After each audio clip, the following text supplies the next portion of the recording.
Ils ne se quittaient plus. Lorsqu'ils apprirent qu'ils se trouvaient dans la même classe, ils crurent rêver. Au lycée, on les surnommait Roméo et Juliette. Ils étudièrent toujours ensemble. Plus les jours passaient, plus une osmose grandissait. Dans le bus qui les déposait sur l'aire des Diamants, ils se tenaient la main. Par moments, ils se donnaient des baisers. À la récréation, cet après-midi, Espoir avait avoué qu'il aurait tellement aimé que leur famille se rapproche. Son père tolérait sa relation avec Bertille, mais il ne voulait pas la voir ici, chez Hélène. Hélène n'y était pas contre. Pourtant, elle ne se sentait pas capable d'affronter Marc pour le convaincre d'accepter la présence de Bertille. Elle n'était pas maman. Elle ne connaissait rien à l'éducation des enfants. Et puis, Céline agissait comme Marc. L'un comme l'autre reproduisaient les souffrances que Jean Loiseau leur avait infligées dans leur jeunesse. « Moi aussi, j'aimerais pouvoir te faire découvrir ma chambre, » déclara Bertille. « Juste ta chambre ?» osa Espoir. « Tu sais, j'ignore si je serai vraiment prête. »« Tu n'as... Non, coupa-t-elle. »« Ça t'effraie ?»« Un peu, je me retrouve dans la même situation. »« Mais à Paris, les Parisiennes sont loin d'être parfaites, s'empressa-t-il de dire. Et puis la vie ne se compare pas à ici. On court toujours pour tout et n'importe quoi. On n'a pas le temps de s'amuser aux jeux innocents. Je me souviens d'un mec qui a abordé une fille dans le métro de Châtelet-Les Halles. Elle était contente de se faire séduire. Par contre, son copain n'a pas apprécié. Il lui a réglé son compte, rapidement. C'est-à-dire, il l'a passé à tabac. Tu plaisantes ? Ah, pas du tout. Je me rappelle qu'il a scandé devant tout le monde. À l'avenir, demande aux meufs si elles sont casées. Cela t'évitera d'avoir des ennuis, pauvre type. Et on n'a même pas cherché à le défendre. C'est l'indifférence qui règne à Paris. Je ne me suis pas interposé parce que mon père m'avait donné l'ordre de ne jamais intervenir dans ce genre d'histoire. Il était ambulancier. Tous les jours, il faisait face à des jeunes qui se faisaient agresser pour des broutilles. Et il n'y a pas qu'à Paris. Désormais, cela tend à se développer en province. C'était un étranger ? Non.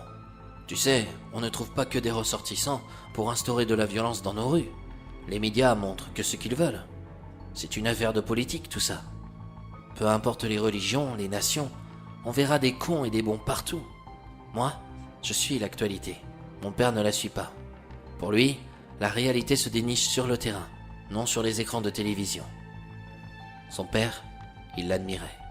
Cela se ressentait. Il aurait tellement aimé le voir aller mieux. Il savait que sa vie était loin d'être rose. Il espérait sincèrement le voir renouer avec la médecine. Bertille restait charmé par sa façon d'être et de parler. Espoir était toujours d'un optimisme à vous en couper le souffle. Elle lui avait promis de s'arranger avec une de ses copines afin qu'elle leur laisse son studio pour qu'ils puissent se découvrir entièrement, secrètement. Elle se sentait effrayée par le simple fait de lui dévoiler tout ce qu'elle était. Toutefois, elle demeurait rassurée de savoir qu'il se trouvait dans la même situation qu'elle. Pour ses amis, faire l'amour une première fois n'avait rien de bon. Il devait remonter au rideau rapidement pour ne pas laisser installer un traumatisme dans la durée. C'était si facile d'en parler. Bertille songea qu'elle devait passer à l'acte elle-même pour s'en apercevoir. En descendant du car, elle lui demanda « Te programmes-tu quelque chose pour samedi après-midi ?»« Non, je ne crois pas. Pourquoi ?» Charlotte part tout le week-end dans le Morbihan. Elle célèbre le mariage à une de ses tantes. Elle nous laisse son studio. Serais-tu... Oh oui, je le souhaite de tout cœur, coupa-t-il. Il se sentait gêné d'aborder ce sujet en public. Ils auraient tellement voulu que cela se fasse naturellement et sans aucune prévoyance. À cause de leur famille, ils devaient tout programmer, y compris leur première fois, dans l'ombre. Ils continuèrent leur route, main dans la main. Ils longèrent la rue Notre-Dame jusqu'à l'église, puis ils se séparèrent. Bertille traversa la route tout en le regardant. Elle ne vit pas qu'un véhicule à vive allure s'apprêtait à la faucher. Sans réfléchir, Espoir se précipita sur elle. Il la poussa sur le trottoir et ne put malheureusement pas éviter la voiture. L'automobiliste le percuta de plein fouet. Il ne s'arrêta pas et se dirigea en direction des épaisses. Bertille cria de stupeur « Espoir !» Le buraliste, la pharmacienne puis l'épicière arrivèrent sur les lieux. Tous découvrirent Espoir qui gisait au sol. On appela les urgences. Bertille était agenouillée près de lui. Elle tenait sa tête qui saignait dans ses mains.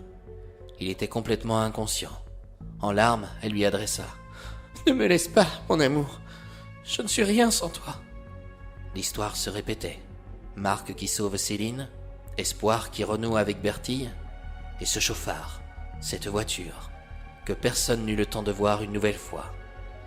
Pourquoi en voulait-on autant à la famille Blanchard ?